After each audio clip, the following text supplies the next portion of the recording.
All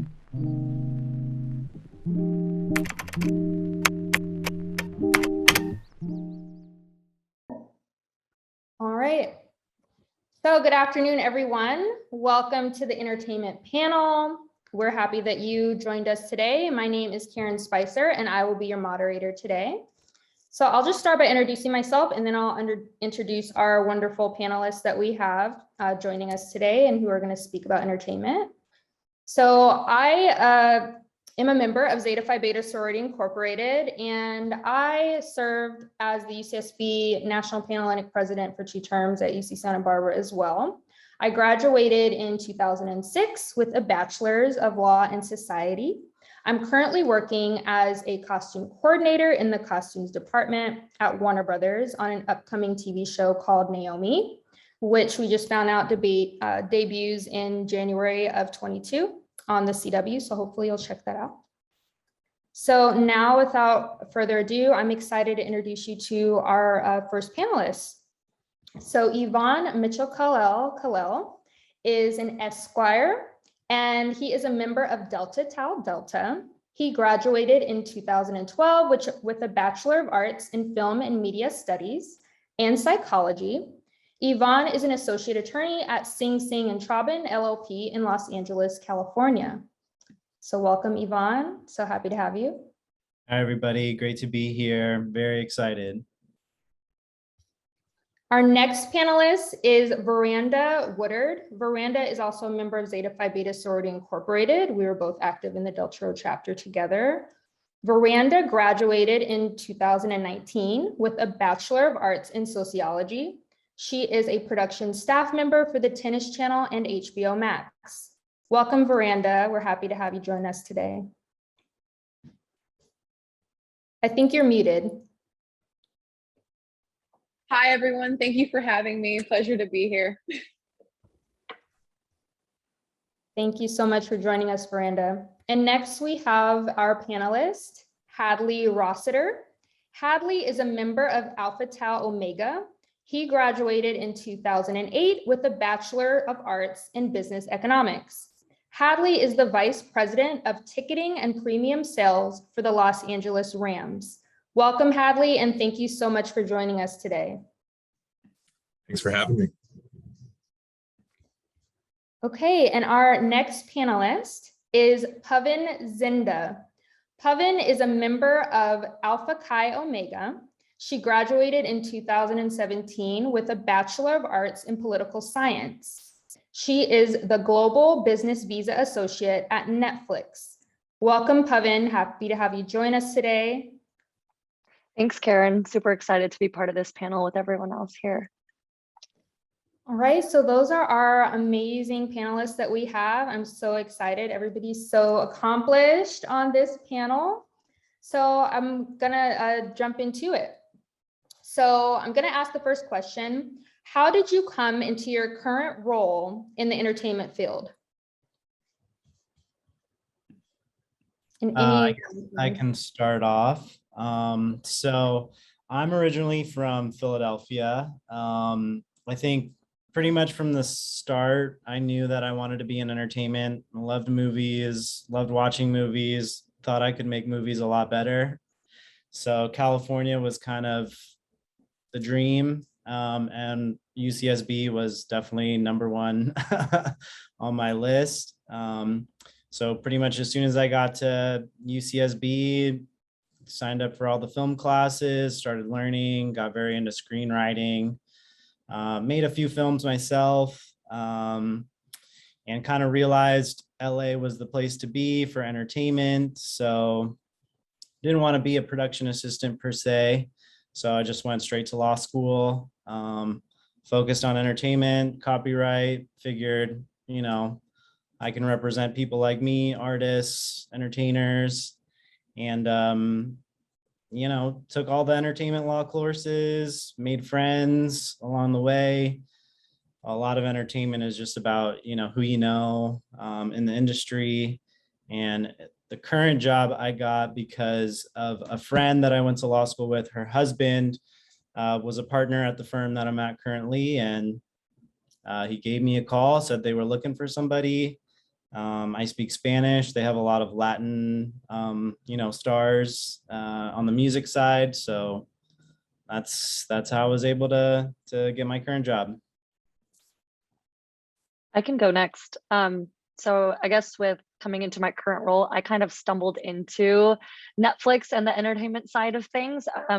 I kind of kept a connection with my previous boss that ended up working at Netflix. And so when she saw that there was a role open at Netflix, it was a little bit different than something I had my original background in. And I didn't specialize in global business visas per se. I did immigration in the tech space. And so when I just kind of kept the conversations going with her, even after we didn't work at the same conversation or at the same company. And so I think that's super important. And so she thought about me when Netflix had this open role, and now I get to have this beautiful job because of her.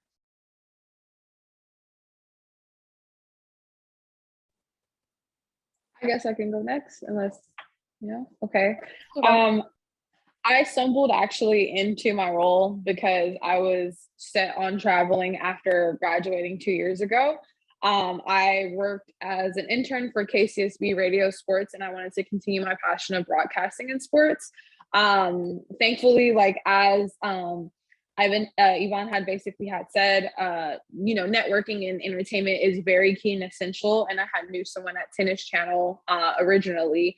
And I was blessed to be able to use my capabilities of speaking 3 languages and then also traveling to Paris for a month and then experiencing going to Roland Garros and using French in order to connect our current job. As being a production assistant originally starting off, I did the grunt work and then led into my production staff position now. So yeah, like just being able to use what I basically knew at first in order to get to where I'm at today. I'll clean it up here without overcomplicating it, as the elder statesman on the group is. I started in ticket sales for the Los Angeles Clippers a long time ago. I graduated not knowing what I wanted to do. I thought sports was a cool idea at the time, not necessarily a career, but I took a job selling season tickets for the Los Angeles Clippers back in 2008. And then it caught some success, but there's a lot of avenues to get into sports. Sales is probably the one that I know inside and out, all the different avenues to a revenue team. But ultimately, traveled around, up to a couple different sports organizations, teams, agencies, and then found myself back home in Los Angeles, working for the Los Angeles Rams and overseeing all the revenue at the new SoFi Stadium in LA. Well, you all have impressive paths. I'm just gonna put that out there. And definitely, Yvonne, we have to talk because I'm also from Philly. But so one thing that you all shared is networking and how important it is and how you were able to get to your current job through networking or even from just trying something new. So can you talk about how maybe an internship opportunity or work you did during college is also very important in getting into the industry and entertainment?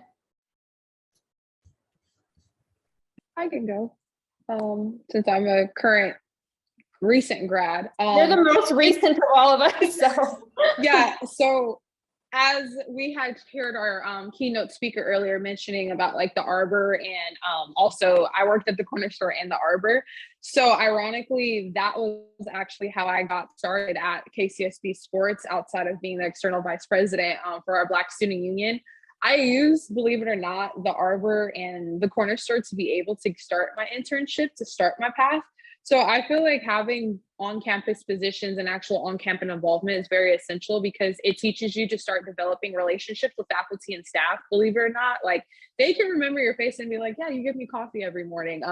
What is it that you like to do? You know, those are things that also make it a lot easier for you to start acclimating when you start your college career.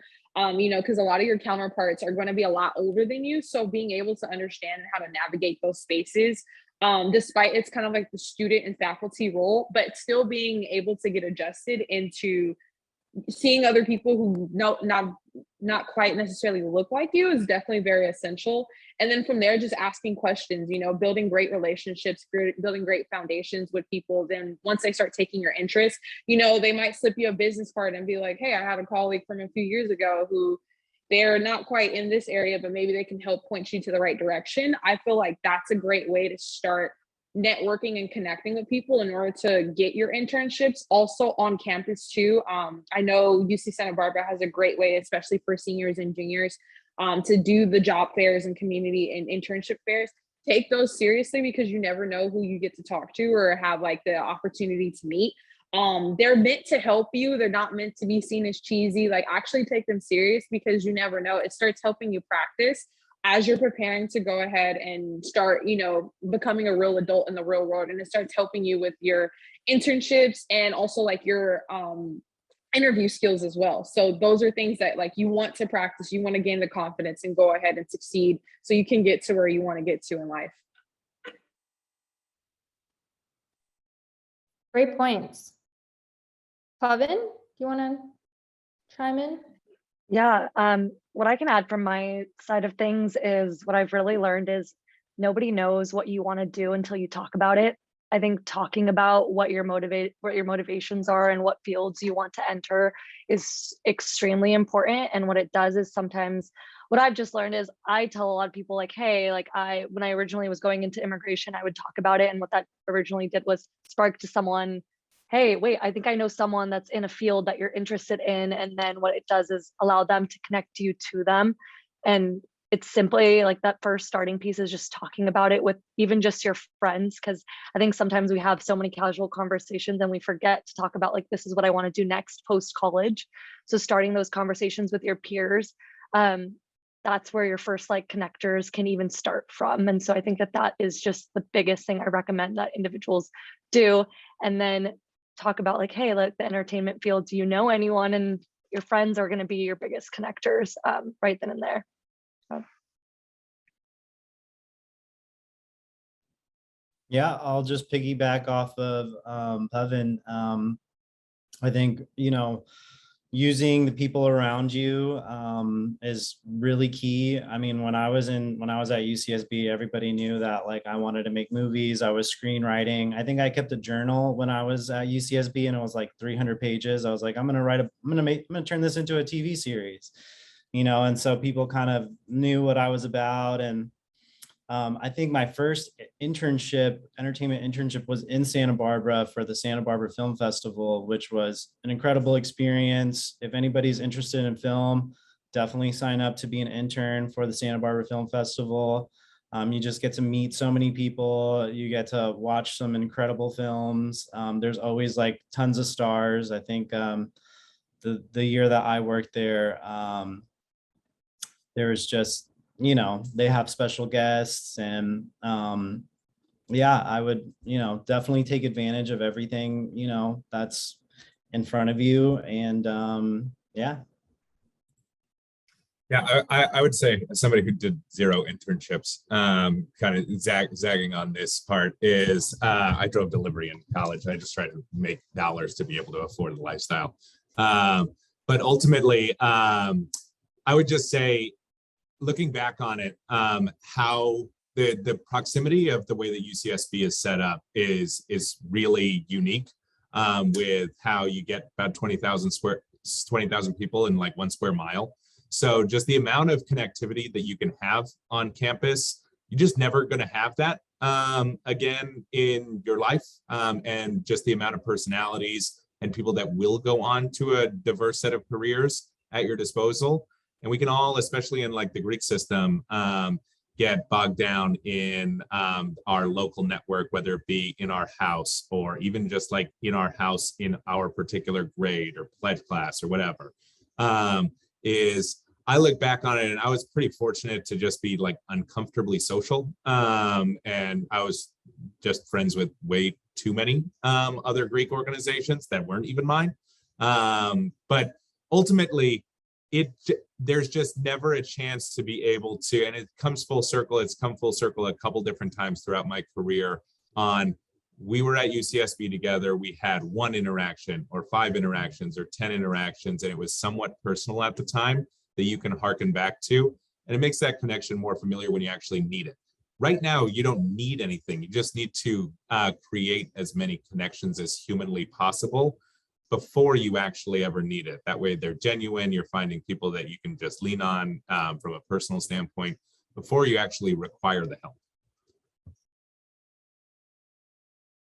That is great advice that everyone provided. And I would echo what Hadley said. Like, I didn't do any internships in undergrad either, because I was so involved with Zeta, so involved with National Panhellenic Council and all, getting to know all the other councils and Greeks on campus, and then doing Zeta things and being an RA. So I also didn't do internships, but I will definitely echo his sentiments that it's super important to grow your network, to meet different people, but do it from a genuine place, obviously, and find commonalities with other people.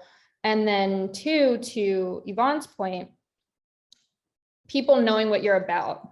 That is so important, so that, say, just as Veranda and Pubbin have also chimed in and provided their points of view on just networking and building your brand, letting people know what you're about, talking to people, so that if there are opportunities that come up, they'll say, oh, I remember this student who was talking to me at the Arbor, and we were talking over coffee, and they said they were interested in film, and now there's an opportunity that came up, and now they can connect you with that opportunity.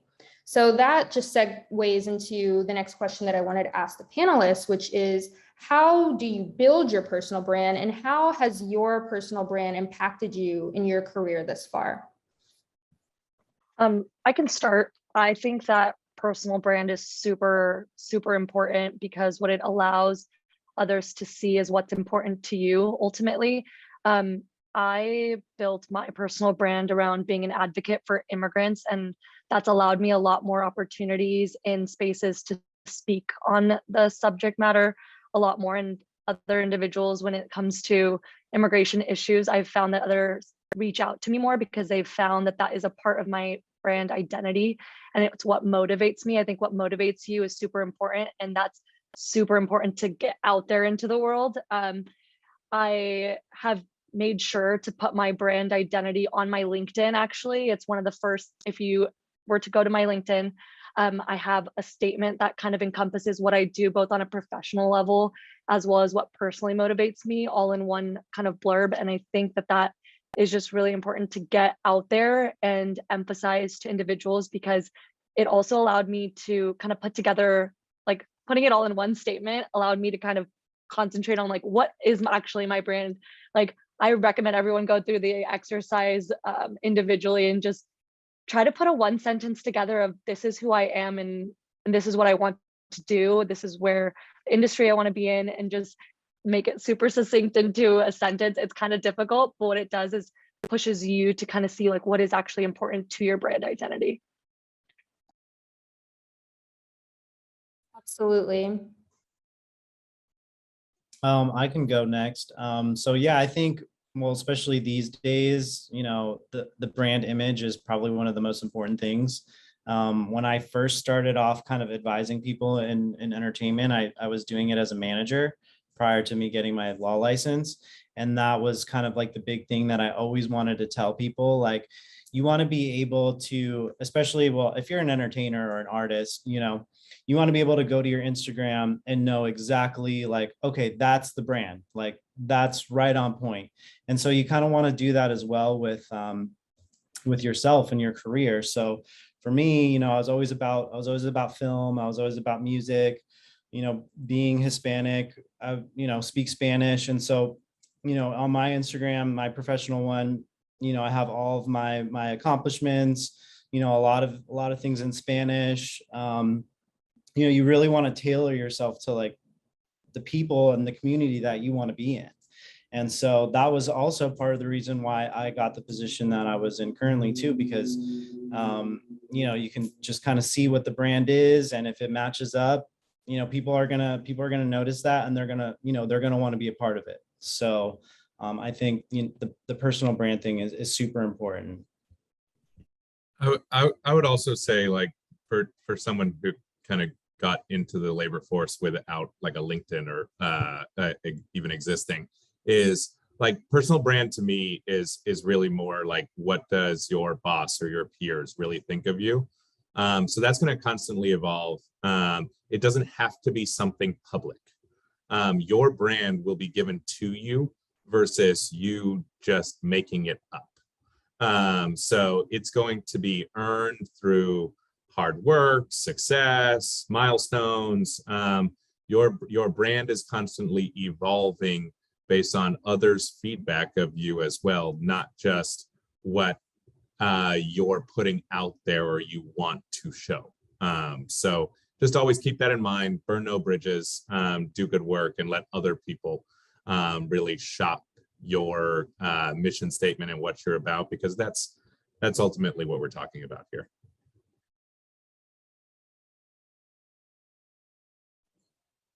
Yeah, and just to piggyback too, be proud of your brand. I feel like that's something that is always going to be really important. It places a staple on who you are as a person. Kind of like piggybacking on what Karen had mentioned too, like I always make sure like I'm representing Zeta in these spaces, and also being like a Black woman, or like just knowing what you stand for based off the things that you're involved in on campus. It does definitely represent and reflect who you are as a person and like your beliefs. Understanding too that's okay to also think differently than other people, because you're going to meet so many different people in entertainment, but always trying to find a common ground amongst each other and like the things that you guys may like. It definitely goes a long way, because you never know essentially like when you might lean on another person. So even adding on to that, it's important to being able to separate your personal identity sometimes with the things that you believe in. So like I always say pro tip, creating a public business Instagram to understand where it kind of showcases and highlights exactly who you are is way better than like having people following you on like your personal social media and things. Like you also have to still keep a thin line of professionalism, but still highlighting and showcasing, I still have a playful side, as we all know. So, I mean, since we went to UC Santa Barbara, come on, like it's the biggest like work in playground. So entertainment is like a nice allusion to that as well. So yeah, I think that that's like the biggest thing, especially because like my generation is so big on social media. We're real quick to look up and see like who a person is based off their socials. So just be mindful of branding in that light too as well, because that definitely does reflect. Always put your name on things. Always make sure that you represent yourself in the highest light, and never shortchange yourself. Like you can do the smallest thing in a production, but like always make sure like if it wasn't for you, this would not happen. I mean, we all know what it's like. If you know, but it is a teamwork and it's a team building experience. Thank you all for your perspectives on that. And I will definitely say that your brand is twofold, right? So it's who you are, it's who people believe you to be. That really is what a brand is perception, how you're perceived, but then also, making sure that you are authentic and true to yourself based on how people perceive you, and having an understanding of how people perceive you is very important. So sometimes maybe even check in with your friends, your family, and kind of match your idea of yourself and how you think you're presenting yourself to the world with how you would like to be presented to the world, so that you're always staying true to yourself, always staying true to your brand, and you're able to present yourself in a way that you can be proud of, right? So how do you all suggest, since we are in the age of social media, that people reach out online? For example, whether it be Instagram or LinkedIn, how do you build a network through social media that is authentic, and it's not just you saying, okay, well, what can you do for me? Like, how can we encourage students and alums to reach out on these social media channels, but do it in a way where you're actually building a solid network?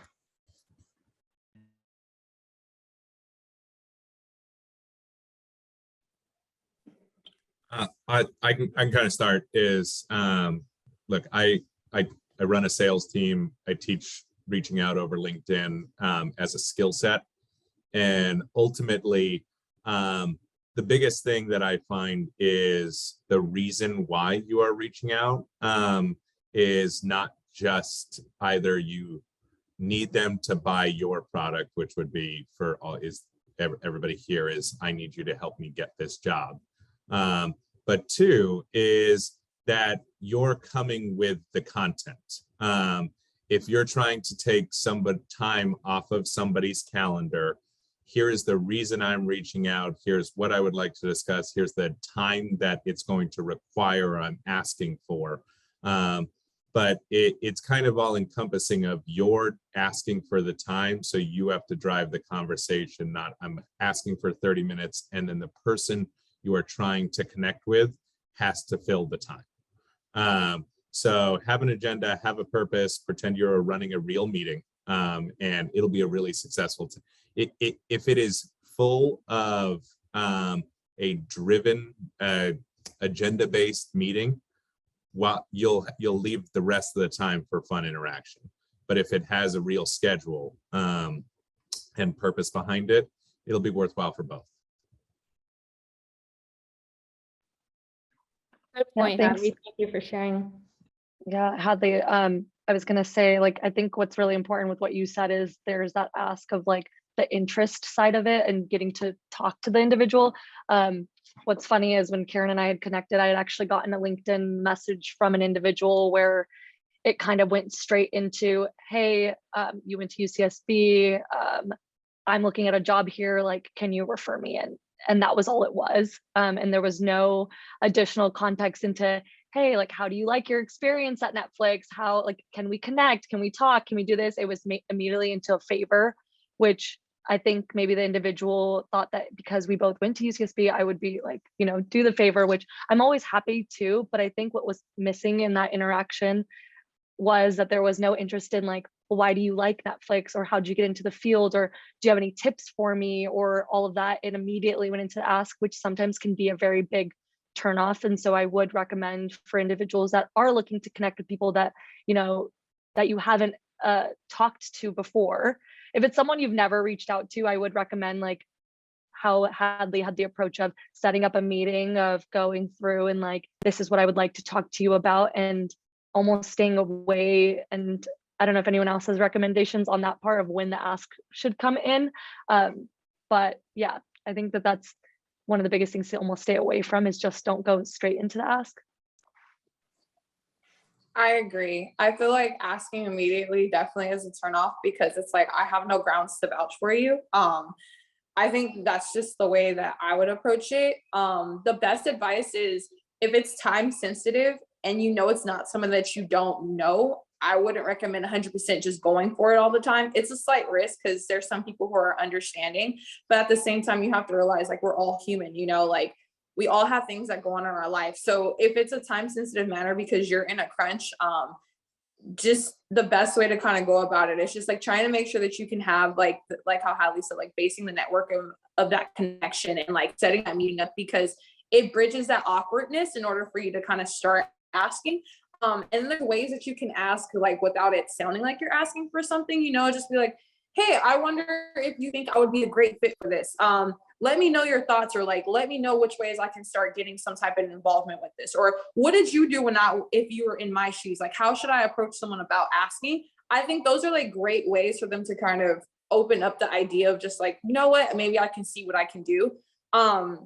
It's better for you and it's better for the person, because you can continue to follow up with them. And also, even if that that door doesn't open the way that you think it will, it still gives you like another network and connection. So then that way you can always have like that type of basis to talk about, like, I remember this person because we talked about this, we found mutual interest in this. And you know, sending updates too about like how things are going, I always do encourage, because there's people who care in the industry. We want to see everyone do well. We want to make sure that people are doing good.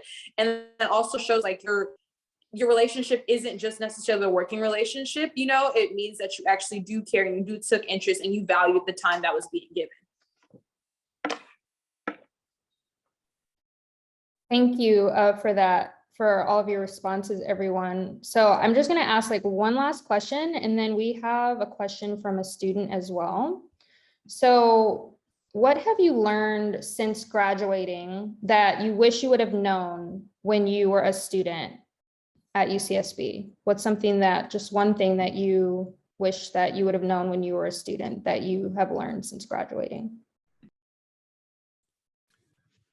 I would say the biggest thing for me as somebody who's now married, kid, and it's more difficult for us to evaluate new opportunities if they aren't just down the street, is in your 20s, when you may or may not have a spouse, kids, tying yourself down to a certain residence or location, that's when you are willing to take the greatest risk, because it gets infinitely harder as you get into your 30s and 40s and start attaching yourself to location, industry, or more further down in a career or family.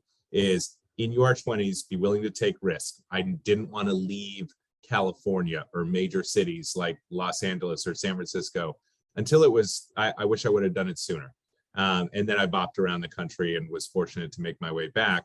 But ultimately, when you have the least amount of stuff tying you down, is take risk, move to a different city, experience new culture, because it is infinitely harder to do later, even if it's for a great job. Very true. I would add from my end is that I wish I was exposed to different career paths that were out there. There are so many careers within industries that I just didn't know existed. If you would have told me when I was at UCSB that there was a global business visa associate that worked at Netflix, I would have been like, what? Like, I didn't realize that's a career within Netflix, you know? And so I think oftentimes we get jaded by like very linear career paths that are out there because that's what we're exposed to, and like talking to individuals about their unique paths and just talking to people, you know, hey, like what other like jobs exist within this industry, what might actually spark my interest, and not keeping yourself in like a tunnel vision. I, for the longest time, wanted to become an attorney, and that was my like career path, and I didn't see anything outside of it. I didn't talk to anyone else about any other opportunities, and I just kept myself super just focused on that. And what that did was it jaded me and like kept me closed off to all the other opportunities out there. And so I really recommend like going to panels about, you know, going to panels like this within the industries that you're looking into, and learning from people that are in the industry and seeing like, hey, like Miranda's in this career path, like I've never thought about that, like, you know, like open yourself up to like, you know, the different ones. And I wish I would have done that. I didn't do as much career searching as I should have, and I definitely recommend everyone do that. Thank you, Pavan.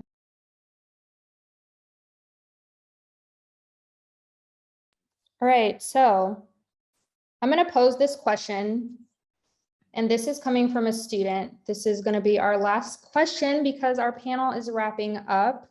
So I'm going to ask, we can ask Miranda and Yvonne, any tips you have for keeping track of and staying in touch with people that you network with as time goes on and your network gets bigger? And then you can also respond to the question about what's the one thing you've learned while that you wish you would have known when you were a student.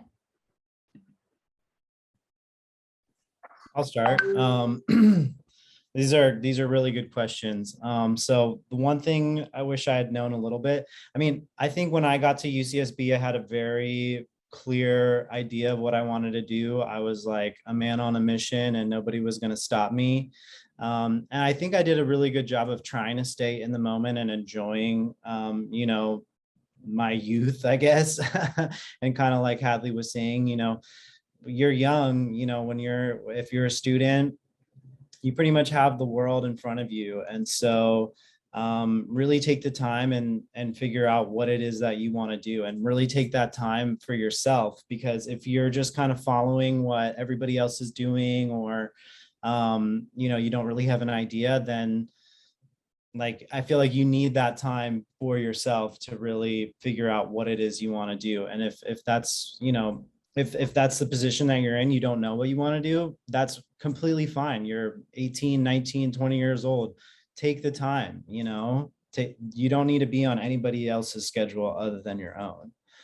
And then to the second question, the networking, It's tough. It's really tough, especially as your network grows and as you get busier. I mean, at this point, I am like 24/7.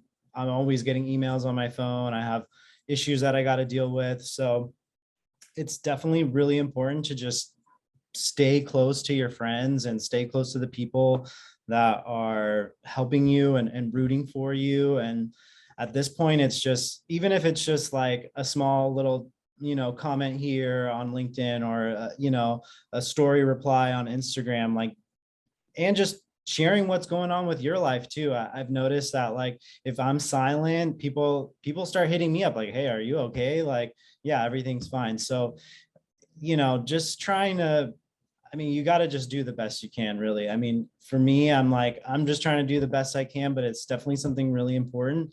And people, honestly, they want to know what's going on with you. I think, like Karen was saying, like, people are rooting for you, and you shouldn't lose sight of that. Thank you so much, Yvonne. So we're going to wrap up with Veranda, who is our most recent graduate. Okay, the best advice that I want to give everyone who is about to graduate, planning on graduating, or have already graduated is live your life, because that's the one thing I wish I would have known when I was in college. Be able and be comfortable to also say no, in order to protect you, especially with, like, granted, our current times where we're in a lot of unknown. I didn't know that we're going to go through COVID when I was graduating, but I feel like these are the most important times for you to actually take the time out to yourself and figure out what is it exactly that you want for you. No one talks about, like, how long it takes for you to figure that out, kind of like what Hadley was mentioning with him having kids, wife, and take the opportunity to travel. I'm in New York right now, believe it or not. So, I'm taking full advantage of the things that I find important, in addition to, like, understanding and how to balance your network and, like, prioritizing who you need to keep up with and who you don't need to keep up with. It's tough. Use your discretion, like, figure out what are the most important things that you feel like you can relate to a person more so with than another. I think that's the best way to do it. You can still give common courtesy, like, if there's, thank God with LinkedIn, like, you can see people's notifications of, like, when they're doing stuff. So that simple, like, it doesn't sound like a check-in to you, but, like, even just sending a simple congratulations, like, that definitely does make it a lot more comfortable and more personable with people. So yeah, I think that's the biggest thing. I wish I would have known that I could say no, because I was a very big yes person in college. And yeah, just take the time out and get to know you and get to feel comfortable with, anything that you basically want to do in order to help better your circumstances. Karen, I got to give a little bit of advice given the times, though, is entertainment. If you're in this panel, you know that entertainment is a extremely small interconnected field, whether you're in sports, whether you're in movies, whether you're in television, whether you're in law. Ultimately, it's a really small business where a lot of people know everybody. Yes. It is not virtual. Get in the office. Make the biggest impression on the people locally. It is hard to gain real mentorship, real advocacy over following up with somebody via text, over a email message, over a phone call. Is your greatest advocates, your greatest network is going to be built locally, and those relationships are built and strengthened in the office during downtime by popping into somebody's office and grabbing 20 or 30 minutes with them face to face when it isn't scheduled, it isn't planned, and you don't have a bunch of things going on together. When things open up, get in the office.